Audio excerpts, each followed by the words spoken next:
Ladies and gentlemen, good day, and welcome to the HLE Glascoat Limited conference call to discuss the acquisition of the assets of Omiras GmbH, Germany. As a reminder, all participant lines will remain in the listen-only mode, and there will be an opportunity for you to ask questions after the presentation concludes. Should you need assistance during the conference call, please signal the operator by pressing star, then zero on your touchtone telephone. Please note that this conference is being recorded. I will now hand the conference over to Mr. Parth Patel from MUFG Intime IR for opening remarks. Thank you, and over to you. Thank you, Brian. Good afternoon, everyone. Welcome to the HLE Glascoat Limited conference call on acquisition of assets of Omiras GmbH, Germany. Today on this call, we have Mr. Alap Patel, Whole-Time Director, Mr. Harsh Patel, Whole-Time Director, and Mr. Nilesh Ganjwala, Senior Advisor. This conference call may contain certain forward-looking statements about the company, which are based on our beliefs, opinions, and expectations as of today. Actual results may differ materially. These statements are not guarantees of future performance and involve risks and uncertainties that are difficult to predict. With this, I hand over the call to Mr. Harsh Patel for the opening remarks. Over to you, sir. Good afternoon and warm welcome to all participants. Thank you for joining us today to discuss our recent acquisition of Omiras GmbH. It is my privilege to welcome you all to this important call where I share with you another milestone in HLE Glascoat's journey, the acquisition of certain specific assets of Omiras GmbH and its wholly owned subsidiary, Omiras Store GmbH, through our wholly owned step-down subsidiary, HLE Surface Technologies GmbH.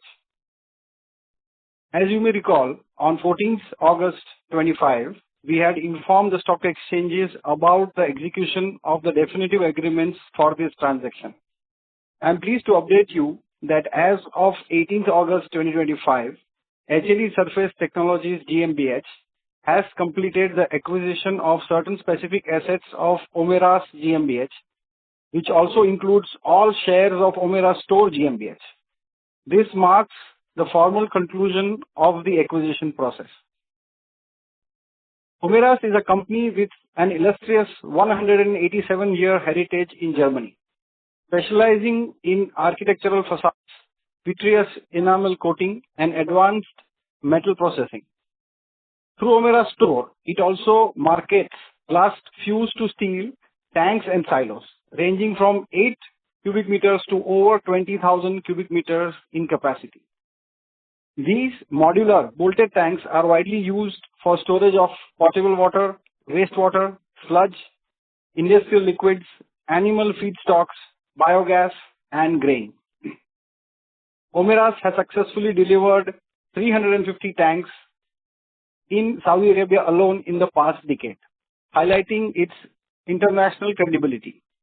Omiras has a 21,000 square meter facility in Lauterbrunsbach, Germany, which is a symbol of its engineering excellence and capability. Let me briefly touch upon Omiras' recent financial performances. In 2024, Omiras reported revenues of Euro 21.9 million with a gross margin of 54.3%, reflecting the inherent strength of its product line.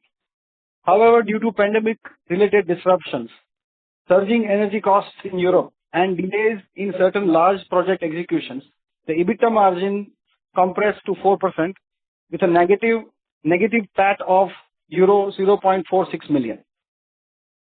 Omiras has historically demonstrated the ability to generate steady and growing revenues and resilient gross margins. We believe that with HLE's engineering skills, financial discipline, supply chain efficiencies, and customer access, we can turn the business back to sustainable profitability and growth. The high order visibility in silos and facade segments gives us confidence in a near-term recovery. This acquisition is transformational for HLE Glascoat. We are extending our core strength in glass lining from chemical process equipment into infrastructure, architectural, and renewable energy applications. Omiras' European base opens door in Europe and the Middle East while also positioning us for tender-based projects in Asia Pacific, Africa, and Latin America. Our portfolio now will include large storage tanks, silos, biogas digestion tanks, and architectural panels, which helps reduce dependence on our traditional chemical and API industry clientele. Operating out of Germany also enhances our brand, aligning with premium engineering standards, which are recognized worldwide. The timing of this acquisition coincides with powerful industry tailwinds. The European Green Deal and the broader energy transition agenda are driving strong investments in renewable energy and biogas projects, directly supporting massive demand for digestion tanks and sustainable construction materials. Global investments in water and wastewater infrastructure are projected to exceed $100 billion annually by 2030, a market where modular storage solutions like Omera's tank offer speed and durability advantages over concrete. Governments worldwide, particularly in the Middle East and Asia Pacific, are modernizing transport hubs, tunnels, and clean rooms, creating a long runway for architectural enamel-coated solutions. By combining Omera's installed base and credibility with HLE's global customer network of more than 1,500 companies, we will unlock strong cross-selling opportunities. While Omera's faced financial headwinds, the fundamentals of its business remain robust. With our strong balance sheet, manufacturing expertise, and disciplined execution, we are confident of reviving Omera's profitability in the short term, scaling its operation and positioning it for long-term growth. This acquisition also significantly enhances HLE Glascoat's role in global glass lining ecosystem, from chemical plants to storage solutions, from silos to architectural facades. This acquisition will help us in broadening our horizon and strengthening HLE Glascoat as a truly diversified global engineering and technology company. We firmly believe this is a value-accretive acquisition that enhances growth, visibility, further diversifies our portfolio, and aligns us with global sustainability priorities. With that, I would now request the moderator to open the floor for any questions. Thank you. Thank you. Ladies and gentlemen, we will now begin the question and answer session. Anyone who wishes to ask a question may press star and one on their touchtone telephone. If you wish to remove yourself from the question queue, you may press star and two. Participants are requested to use their handsets while asking a question. Ladies and gentlemen, we will wait for a moment while the question queue assembles. The first question comes from the line of Sukhpreet D. Patil from Eyesight Fintrade Private Limited. Please go ahead. Good afternoon to the entire HLE team. My question is, now that Kinam is fully integrated and working in oil and gas traction, how are you planning to scale its engineering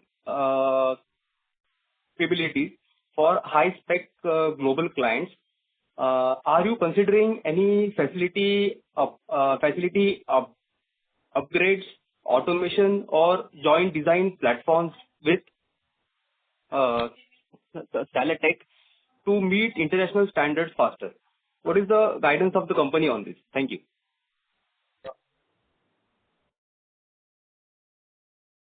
Hi, good afternoon. You very rightly said that we are targeting oil and gas and petrochemical clients in the Kinam segment of the business. To do so, a large portion of the required skill set is already available within the company. We are already equipped to meet many of the global standards, be they, whether they are related to heat exchanger design specifically, or pressure vessel design such as PED or U-stamp. Also, certain skill sets which may not be available at Kinam currently are existing elsewhere in the Indian operations, in the sense that our F&D and F&D and glass-lined divisions are well equipped to design as per EAC, which is Russian norms, GIS, Cello, which is for China, so on and so forth. So we are pretty well equipped to cater to pressure vessel and heat exchanger needs across the globe. And to do so, any further inputs from Thales are not really necessary at this stage. Just a follow-up and my final question. Are you building a new pricing or delivery model that reflects higher customization and margin potential? Is this in relation to Kinam? Kinam.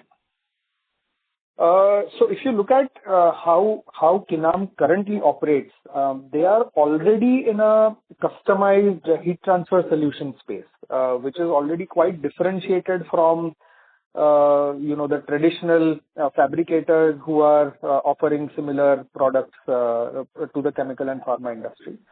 And we are also able to do so in a very large volume. So we are currently in a position to execute close to 3,000 heat exchangers per annum. So that is already in a way a space that we are working in, and we are working in quite effectively.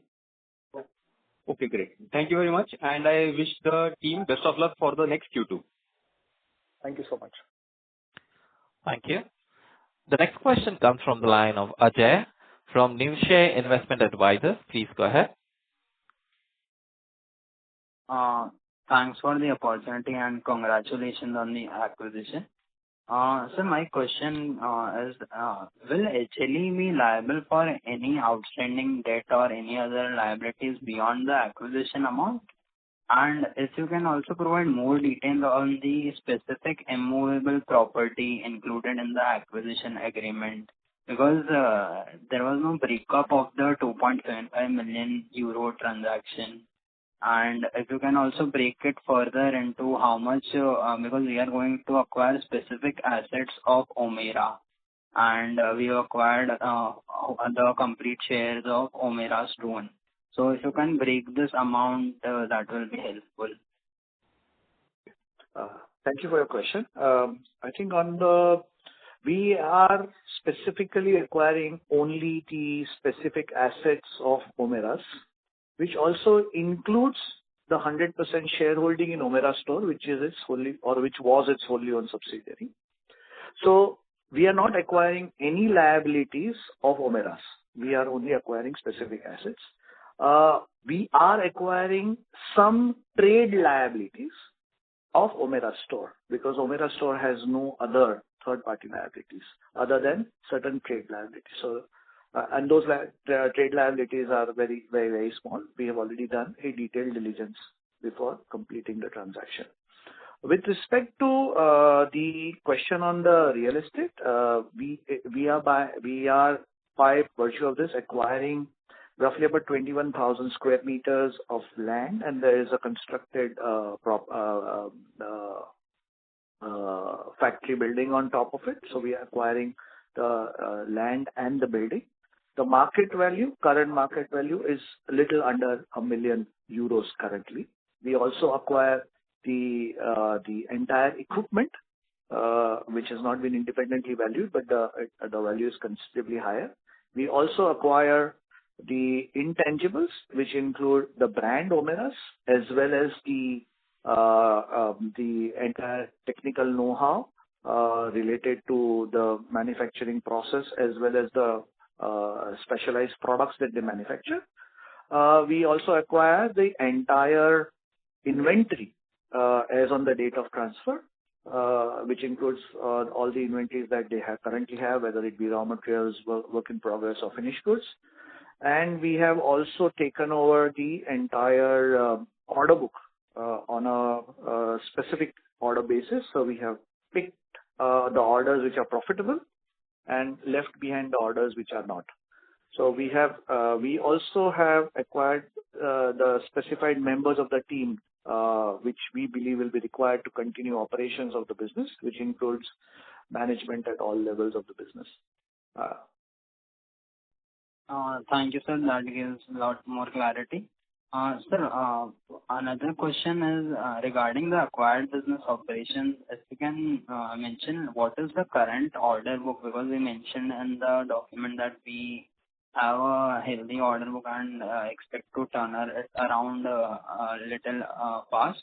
So if you can mention what is the current order book and its composition by product type, like between tanks, facades, biogas, and also by geography, because how much is it based completely? How much is it based in Europe or Germany particularly? And lastly, because there were some order delays on these recent orders, so what is the potential impact of existing penalty clauses on the near-term revenue? Maybe I'll take your last question first. We are not taking over any of the orders which are related to the EPC business, which is the business which led to these losses. In any case, in none of the cases is there any risk of any delayed execution or delayed delivery charges or any such. So we are not taken anything or any order which carry those let's say past liabilities or obligations as far as the orders are concerned. With respect to the total order book currently, which is the order book is partially executed, is roughly in the range of about 7 million euros. And we have a order book of about 28 million euros, which is currently under negotiation. As and when these are finalized, these will then be executed over a period of maybe 12 to 18 months. And clarify, the 28 million is the inquiry pipeline. Yes. Yeah. Yes. Correct. And by product composition, would it be possible to give a breakdown of these, like how much it would be tanks, facades, or biogas? So it's a mix of tanks and facades currently. Biogas is something which is still under discussion. So the numbers that I have provided for you do not include biogas. Okay. And sir, there seems to be a difference between the architectural product portfolio, because if I go and visit the Omira, the holding company website, and the product shown under Omira Stone. So, and given our existing product portfolio of glass lines and reactors, so I was not able to completely understand the synergy. So if you can explain how these architectural panels will be integrated into our existing product line, and how can we leverage these with our customer base and the current application of our product? Yeah, that's a great question, because that's also the question that we had to answer first before we considered acquiring, the business or assets of Omira and Omira Store. Primarily, our interest in the business stemmed from the tanks and silos business, because that's what has the maximum opportunity for cross-selling to our existing customers. Right. The way that these panels are made, the manufacturing process is fairly automated. And the way these are manufactured, or rather the facility in which the panels are manufactured, whether it be panels for architectural or whether it is panels for tanks and silos, they are manufactured in an almost identical process and almost in the in a facility that overlaps almost to the tune of 80-90%. So to have volumes for the business, I think the architectural and facade business primarily ends up being a very good volume driver for the business, because as you may understand, a single tunnel project could have several thousand square meters of panels which need to be lined. And it also gives us a very good visibility, because these are usually 6-month, 12-month, 18-month supply period. So it gives us certainty of volumes. It also gives us, not just certainty, but also the overall size of the manufacturing facility is fully utilized. What we also realized when we dug deeper is that these are not just any architectural panels. Enameled panels are quite specialized and they can be very high-end. So with the capability of Omeras to manufacture in a variety of different finishes, in different functional, design, especially the back ventilated enamel panels that they make, enameled or glass-lined panels that they make, really set them apart from any of the competitors. So while on one side it's the same facility, it ensures capacity utilization, but on the other hand, it also gives us access to some very unique and niche markets. Also, this fits quite nicely with our thrust on also diversifying away from our let's say reliance on the chemical and pharmaceutical markets. So while the end application is different, the manufacturing technology required for this is exactly identical to that for tanks and silos. I hope this gives you more clarity. Yes, sir. And sir, on a strategic level, like because when we acquired Thalatech, we soon introduce those products into India. So are there also plans for these products of the new acquired acquisition to market into the Indian market? Or is it just like will be focused on the export geographies? Yeah, so we have clear plans to manufacture and market these products in India. India is a growing market for biogas. A lot of infrastructure projects are ongoing right now in India, especially for metro rail. For a lot of tunnels are being built. So there is a clear possibility of introducing these products in India, and we are, as we speak now, we are developing a roadmap for introduction of these products in India. Got it, sir. And sir, based on the assets which we have acquired, and like if you can highlight like how much revenue can they generate at a optimal utilization level, and because we have also acquired a sizable land. So, is there any immediate capex that we are looking to incur over there, or is it is there any plan to incur capex in a near timeline? If you can also outline that. Based on the current installed capacity at Omeras, I think the aggregate capacity utilization is right now around maybe even below 50%. So there is substantial scope for further growth without any major capex requirements. So there may be some incremental capex for balancing equipment and things like that, but there is no major capex that is envisaged in the near term. In terms of the land, in terms of the land available for the expansion, yes, there is land available, but again, there is no immediate plan to build more capacities. No, sir. I'll just repeat my question. I mean, because we are acquiring just specific assets of Omeras, and Omeras does close to around 200 crores of revenue based on current conversion of euro to INR. So I'm asking on the basis of the assets which are acquired, how much peak revenue can that generate? As I said, we are working at the 200 crore rupee equivalent revenue is roughly at about 50% of the capacity. But we are not acquiring complete Omeras. That's what. No, we have acquired all the manufacturing infrastructure. We have acquired in total. We have acquired it entire. Okay. The entire manufacturing infrastructure has been fully acquired.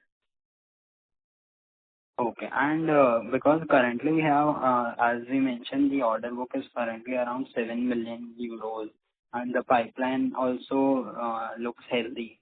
So, and we have a very good history of turning around business in quite a good timeline. I mean, be it Thalatech or Kinam, which we have acquired from maybe liquidation or NCLT.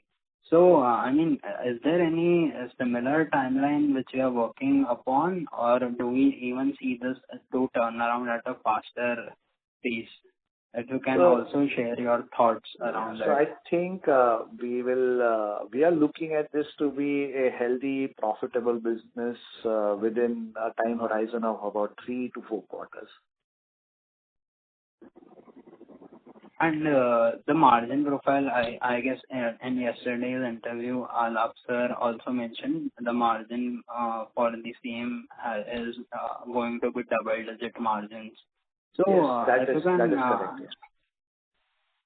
So would it be similar to our glass-lined business margins which we have in Thalitech, or it would be different? I think considering the cost structures that we have evaluated as well as the margin profiles and the gross margins, etc., we believe that this business will also provide a similar operating margin and a net profit margin comparable to Thalitech, yes.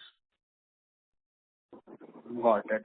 And sir, I'd like to squeeze in one more question. I mean, because the product portfolio, the silos, the tanks, facades, and the biogas side, I mean, if you can share more insights on the market and the competition side. Obviously, Omeras has a history of 187 years, but from what we are able to gather, they have a history of delayed orders. So if you can also highlight on the competition side, like how are they placed and how does Omeras differentiate itself among the big market opportunity which it presents?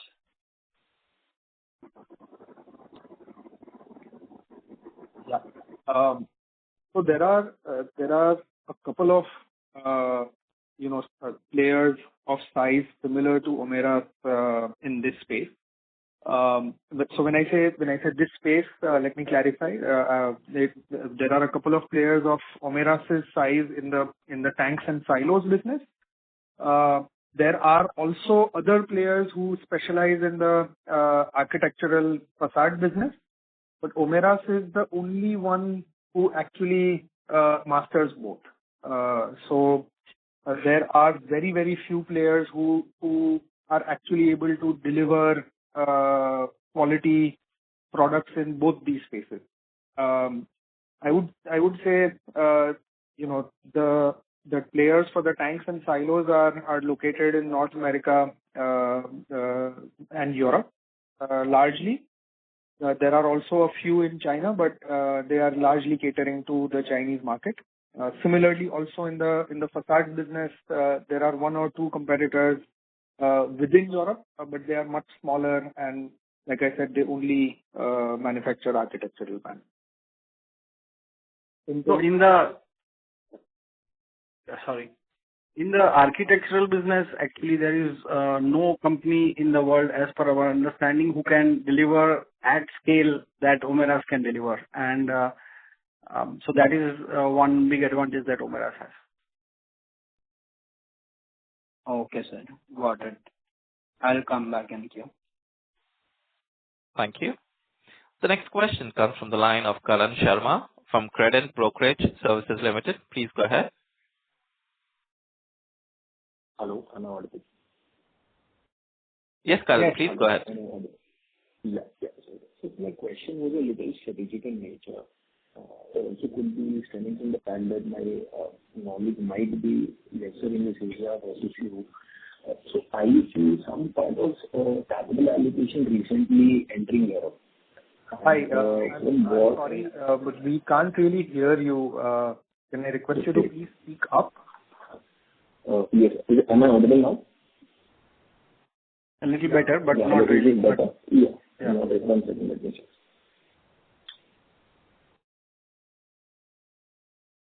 Yeah. Hello, is this better? Yeah. Yeah. So my question was a little on capital allocation. So we have seen some part of capital allocation moving towards Europe in the recent times.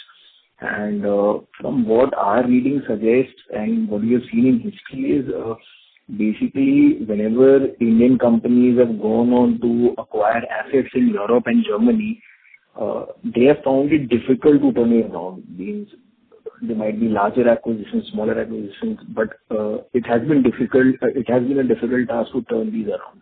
Now, us acquiring Thalitech and now Omeras in Germany, where usually the recent news flow has been around a lot of companies there, Cancall and others, closing down or shutting down because it is unviable to run these assets at the cost structures that these countries have. So is there something different that you guys have seen probably which could help us or give us more insight into why this decision making into Europe? That is my first question.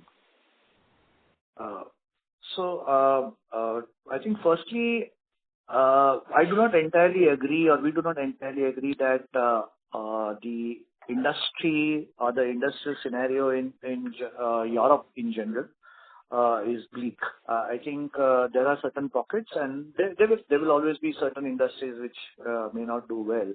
But in general, for example, our experience with the Thalitech acquisition has been very, very good, as you would have seen. I think we have not only acquired it at a value which was very, very attractive, but we've also been able to build that business and generate both double-digit growth rates as well as double-digit margins. And you will agree that definitely speaks well for what we've been able to do with that company. With Omeras, the advantage is that it is already in a very, very highly niche area. So I think one other thing that we are very conscious about is in our selection of targets. Thalitech was a one-of-a-kind company and continues to be a one-of-a-kind, which competitors have found very difficult to emulate.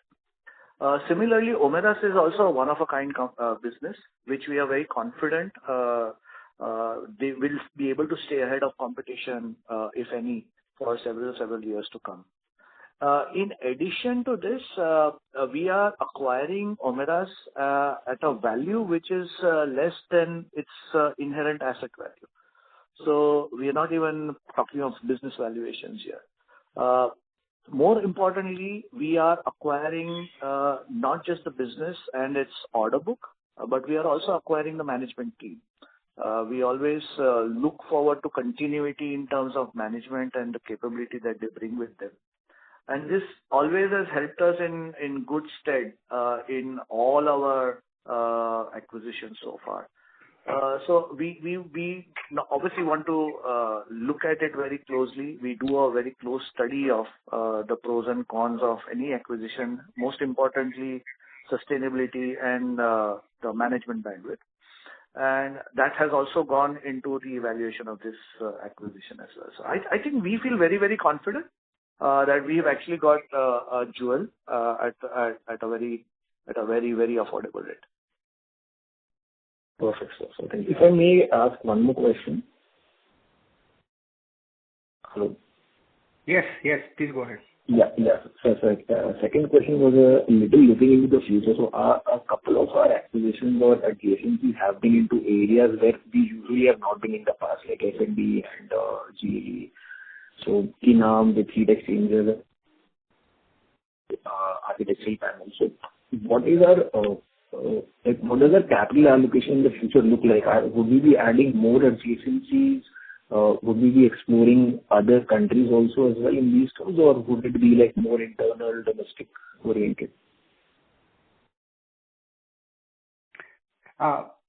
Yeah. So see, whenever we do an acquisition, we always look for certain synergies. So in all our acquisitions, whether it is Kinam or Thalitech or currently with the assets of Omeras, the synergies has been the inherent technologies that are required to manufacture these products. And in the case of Kinam and Thalitech, there is a large overlap of customers also. So the acquisitions have not been without strong synergies already present in the business.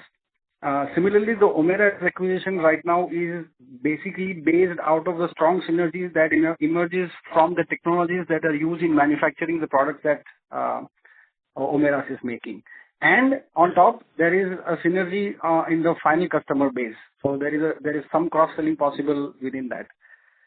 So we are not going out looking for companies just for the sake of growth or acquisition. Only if we find value and synergies in a target, then we go ahead and look deeper into that. So there is no real plan of, we don't have a plan for looking for different kinds of companies. So we are not shopping. Let's just put it that way. Perfectly, sir. Thank you. Thank you. The next question comes from the line of Dikshant from DB Wealth. Please go ahead. Hello, management. Congratulations on our acquisition. Thank you. The first question is, let's say in the next 12 to 18 months, what kind of consolidated top-line growth can we see from our current numbers? So I think in our earlier call, we had indicated our annual growth to be in the high teens, in the 16 to 18% growth rate, maybe on a consolidated basis. This could get closer to 20% looking at the current order book. So actually things are looking very, very encouraging in the existing business across all our segments. And of course, the Omera's addition will be a straight add-on over and above that. So I'm not putting a percentage terms to that because that will be a bolt-on addition in terms of our number. So I would say 12-month revenues maybe in FY27 for Omera's would be, we are expecting it in the range of between 20 to 25 million euros. Got it, sir.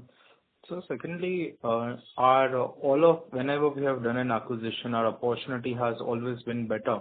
And you have mentioned on the call that operating margins would be better than our current businesses, or similar to the higher range of our businesses. So what kind of consolidated operating margins can we be expecting? Do you think we can go back to the high teens and more? I think all our businesses have the potential to be in the mid to high teens, with the possible exception of Kinam, which is actually in excess of 20% in terms of operating margins. So I think on an average basis, mid to high teens is definitely something that we are aiming to achieve. Okay. So maybe this is not relevant to our acquisition, but it might be relevant to the macroeconomic environment of EU. So EU has in this year really announced a huge defense budget. And generally it's seen that there has been some correlations in defense and infrastructure spending overall in the past cycles. Do you think, or has this one of our consideration while currently doing this acquisition, that we see better infrastructure growth in the EU space, or what kind of macroeconomic activity are you seeing there which is giving us more confidence? Yeah, so many countries in EU are basically trying to diversify out of the dependence on Russian gas.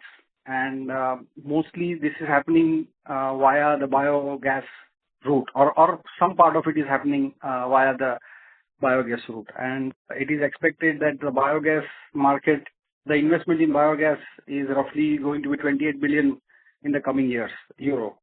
And this was one of the considerations because Omera's has already has installations in the biogas storage facilities in, say, Italy, as an example.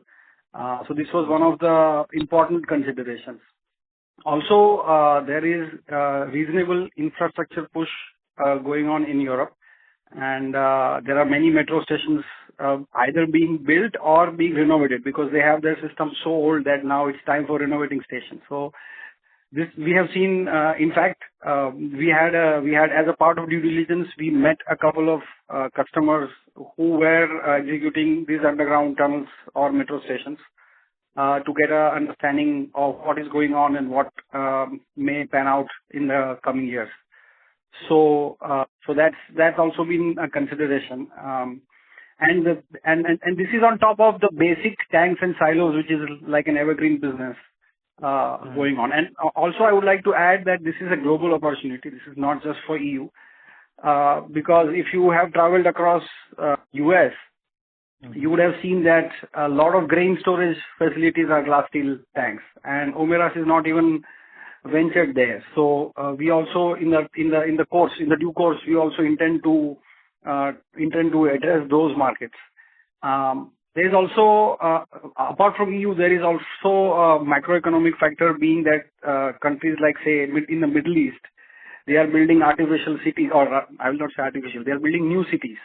And when you build a new cities, like for example in Saudi Arabia, they need a lot of water, and a lot of sewage plants are coming up in those areas. And Omeras has already given some supplies to those kind of projects.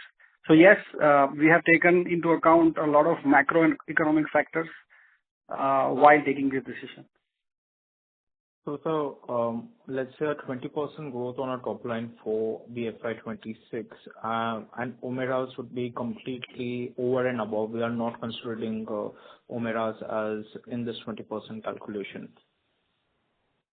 Yeah, that's correct. That is correct. And what kind of growth can we see this year for Omeras for FY26? What kind of top line euro benchmark do we have in our mind? So I think Omeras this year will not be a benchmark year for two reasons. One is, of course, because it will be consolidated only for partial period, since it will only be consolidated from the period of acquisition. So it will be only pretty much about a 7-month kind of a number that will get reflected. We also believe that we may take 2 or 3 months for reorganizing some of the internal operations, as well as ensuring that all the transition arrangements have been duly complied with. There are also some regulatory compliances that need to be ensured. So I guess I would say the next 1 or 2 quarters may not be reflective of what the acquisition stands for, which is why we believe FY27 will actually be a true indicator of what this asset can deliver. Got it. And that would be in the neighborhood of 25 million euros. That's correct. That is correct. Okay. And last question, sir. How is our pharmaceutical business doing right now? What kind of upswing in the cycle are we seeing? Can you give us some sort of highlights on how the overall business right now is doing apart from the acquisition?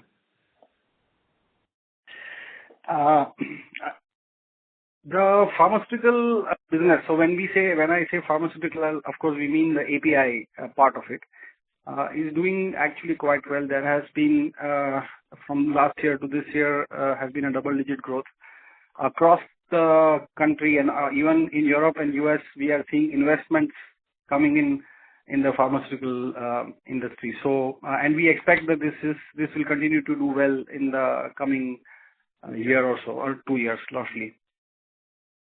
Yeah. Do I have permission to ask one more question, sir? Yeah, we don't mind, yes. Yeah. So, this is much more from a larger perspective. Peptides in pharma is supposed to be a very big decadal theme. What kind of product innovation are we doing to make sure that the tools that we provide to the pharmaceuticals are in line right now? What kind of innovation strategy are we having right now?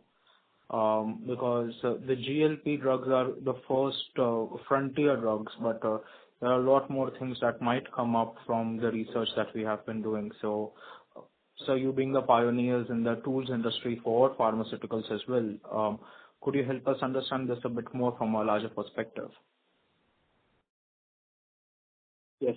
It's a very interesting question, and also quite coincidental, because some of the equipment that is used for peptide production is also quite similar to the ANFDs and dryers that we manufacture. And we have already received orders and are in the process of supplying equipment for this application. So while we had to do a lot of innovation fairly quickly, but I think we have been able to deliver on that front quite effectively. But from a directional perspective, this is just the start of the peptide industry, right? This is just the beginning. Innovation would need much more investment from our end right now. It's just an assumption, sir. Yeah, I would agree with you, but things are moving fast, and we are working to make sure that we keep up and actually stay ahead of the market. We may not be able to tell you everything on the call.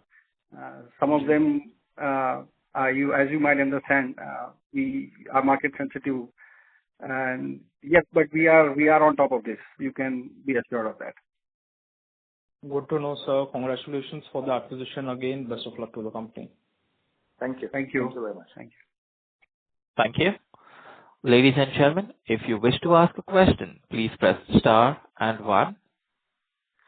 The next question comes from the line of Veer Vadera from Newshare Investment Advisors. Please go ahead.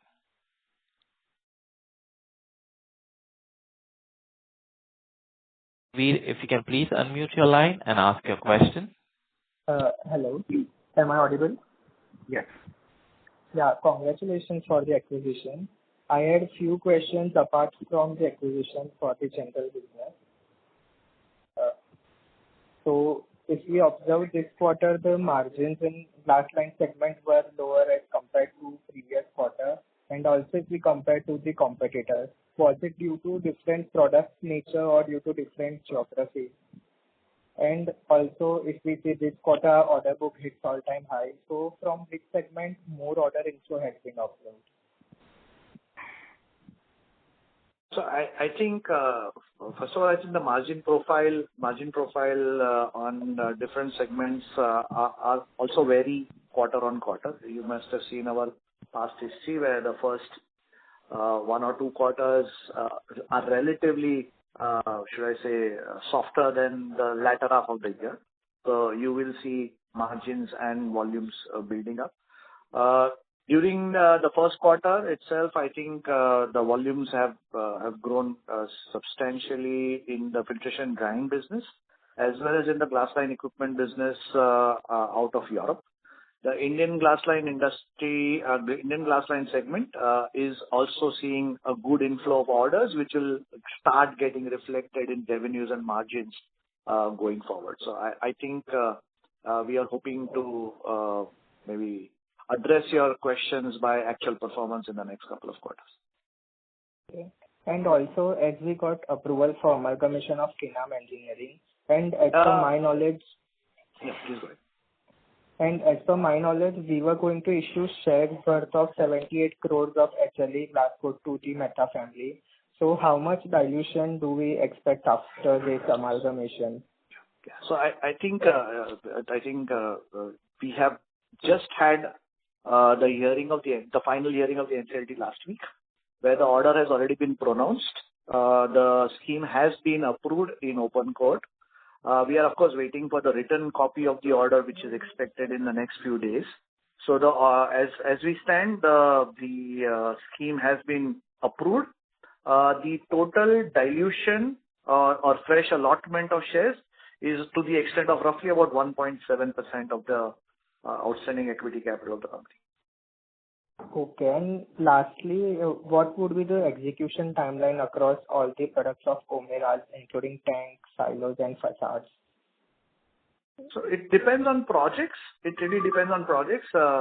We could have execution timelines ranging from 5 to 6 months for plain vanilla tanks and silo, let's say smaller orders, to larger orders which can even take in excess of 2 years. Okay. Thank you and congratulations for the great future. Thank you. Thank you very much. Thank you. The next question comes from the line of Vivek Gupta from Star Investments. Please go ahead. Yeah, hi. Am I audible? Yes. So, my first question was, Omera's FY24 turnover was roughly around 22 million euros within EBITDA margins. So, what kind of margin profile and break-even timelines do you target post the integration? Just wanted to understand, like, what is the realistic EBITDA margin range you are targeting for Omeras in the next 2 years? And also how this compares with HLE's consolidated margin profile. So I think we probably addressed this earlier in response to somebody's question. But I think over the next 1 to 2 years, we expect margins, EBITDA margins to be in the mid-teens, as we mentioned, in double-digit mid-teens, which will be broadly in line with the overall profitability profile of our European business. Okay. So secondly, when do you expect the deal to become EPS accretive, and what is the expected impact on ROC and ROE? So the deal will be EPS accretive in hopefully 2 quarters, worst case scenario 3 quarters. So I would say between 2 and 3 quarters.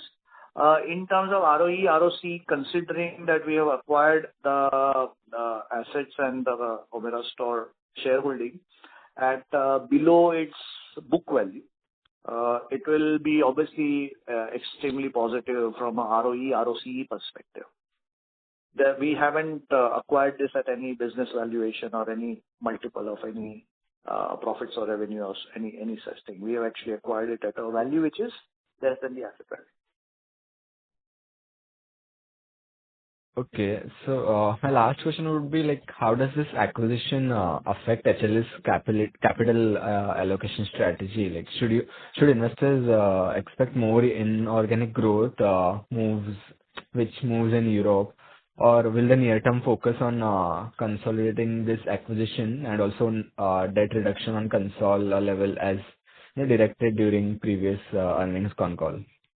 I think the broad direction on debt reduction remains the same. We will pursue our strategy of keeping debt within very, very reasonable levels. So that doesn't change. The acquisition of Omeras doesn't add to debt, which has been entirely financed from internal accruals. And the value of the acquisition, as you are aware, is 2.75 million euros, which is somewhere in the range of about 27.5 crores. And really is not, from a balance sheet perspective, it doesn't stretch the balance sheet at all. Okay. Thank you. Thank you. Thank you. We take the next question from the line of Agastya Dave from CAO Capital. Please go ahead. Sir, good evening. Thank you very much for answering all the questions very patiently. Sir, a very simple question. So, when you acquire this company and it gets reflected on the financials, what is the asset block that will get transferred? And because you are doing it below book, I'm just trying to understand how the various accounting entries will happen. So, on the gross block side, what will get acquired? And on the working capital side, you said you're taking over some of the trade liabilities. Have you quantified that, sir, publicly? So basically, sorry. Please continue. No, sir, please. I'm done, sir. I'm done. Okay. So the only value of trade liabilities that we are acquiring is 300,000 euros. So it's not material. So it's not material. So if you look at it from that perspective, my total acquisition cost goes to about 3.05 million. If you add the, let's say, the netting off of the trade liabilities. So the asset value is asset value at book value, and I'm not even talking of market price or any such thing. At book value is currently in excess of about 6 billion in terms of the book value itself. So we are discussing with our auditors to scale down the valuation down to our acquisition price, which is what IFRS or Ind AS requires us to do. We'll follow the accounting principles in this respect. But yeah, there will be actually a scaling down of the valuation to bring it to our purchase. Thank you very much, sir. That was what I was trying to figure out, and it was not very clear to me what exactly. No, I think the intention is not to bloat the balance sheet. The intention is actually to keep it. Yeah, it won't. Yeah.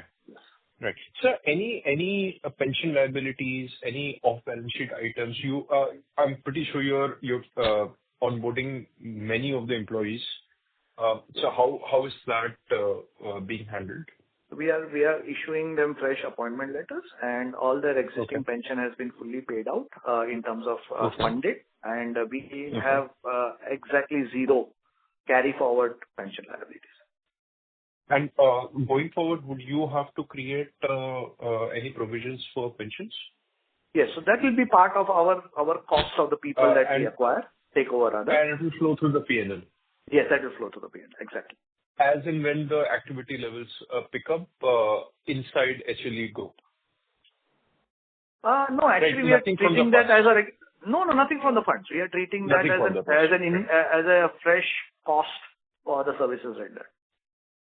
Perfect, sir. And so finally, there was a question on need for CapEx in this particular company. So in terms of the condition of the equipment of the manufacturing setup, how is that?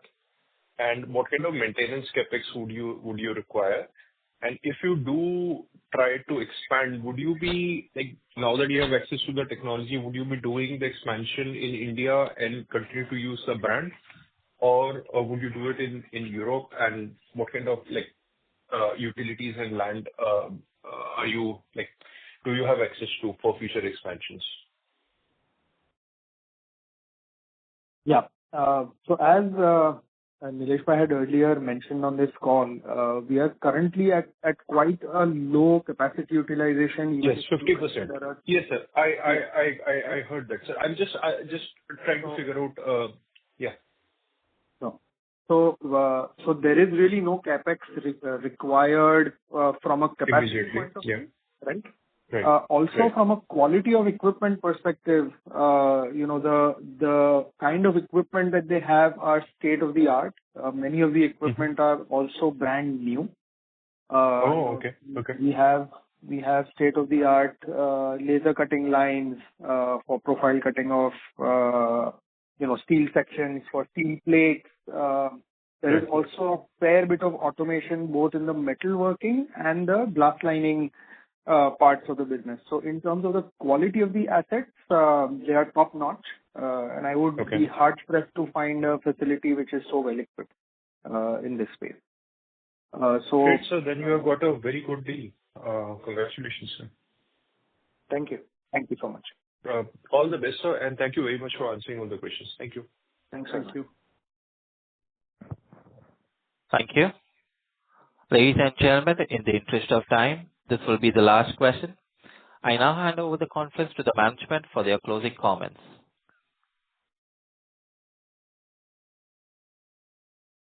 Thank you, ladies and gentlemen. I take this opportunity to thank everyone for joining in on the call. I hope we have been able to address all your queries satisfactorily. In case you require any further details, you may please contact us or MUFG in Time IR. Thank you again. Thank you. On behalf of HLE Glascoat Limited, that concludes this conference. Thank you for joining us, and you may now disconnect your lines. If you found this video helpful, please like, share and subscribe to Concall India for latest upcoming Concall.